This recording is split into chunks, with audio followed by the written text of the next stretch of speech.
আসসালামু আলাইকুম ভিউয়ার্স, আজকের আমি আসলাম আপনাদের জন্য মেয়োনিজ সহজভাবে কিভাবে বাসায় আপনারা তৈরি করতে পারেন সেই মেয়োনিজ রেসিপি নিয়ে। এই মেয়োনিজটা সহজভাবেই বাসায় তৈরি করতে পারেন এবং এক সপ্তাহ জুড়ে নরমাল ফ্রিজে রেখে এই মেয়োনিজটা আপনারা খেতে পারবেন।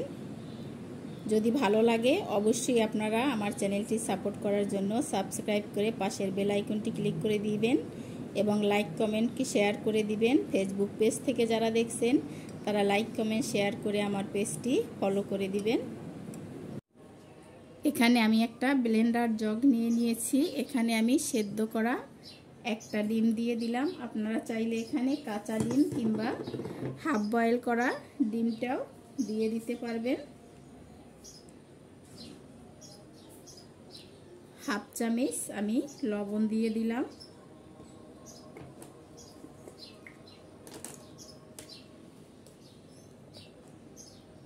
এখানে আমি এক চামচ গোলমরিচের গুঁড়ো দিয়ে দিলাম।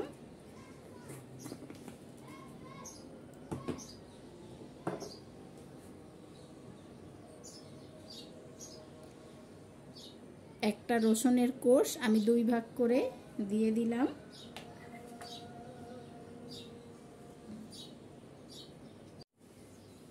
এখানে আমি 1 চামচ সাদা সরিষা বাটা দিয়ে দিলাম।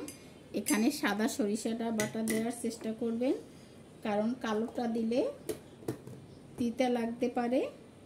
এখানে আমি 1 টেবিল চামচ গুঁড়া দুধ দিয়ে দিলাম। চিনি দিয়ে দিলাম আমি 1.5 টেবিল চামচের মতো। আর এখানে আমি তেল দিয়ে দিলাম সামান্য। এখন আমি ঢাকনাটা লাগিয়ে তেলটা আমি অল্প করে দিয়ে দিলাম আগে।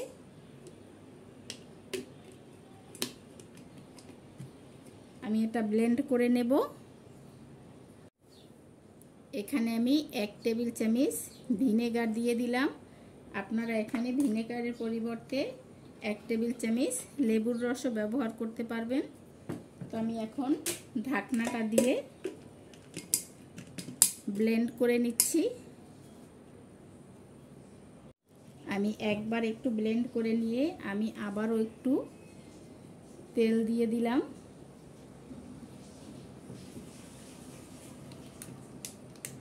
আবারও আমি ব্লেন্ড করে নিচ্ছি। এখানে আমি আবারও 1 টেবিল চামচ তেল দিয়ে দিলাম। আবারও আমি ব্লেন্ড করে নিচ্ছি। এখানে দেখেন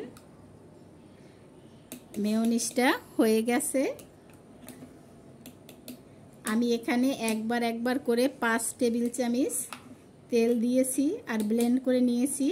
মেয়োনিজটা কিন্তু হয়ে গেছে। আমি এখন একটা বাটিতে ঢেলে দেখাচ্ছি। এখানে একটা বাটিতে আমি ঢেলে নিয়েছি। দেখেন মেয়োনিজটা আমার রেডি হয়ে গেছে। Perfect mayonnaise. আপনারাও বাসায় এইভাবে মেয়োনিজ তৈরি করতে পারেন। খেতে কিন্তু অসাধারণ লাগে। নরমাল ফ্রিজে রেখে এক সপ্তাহ আপনারা খেতে পারবেন। যদি ভালো লাগে এটি বাসায় তৈরি করে খেয়ে দেখবেন।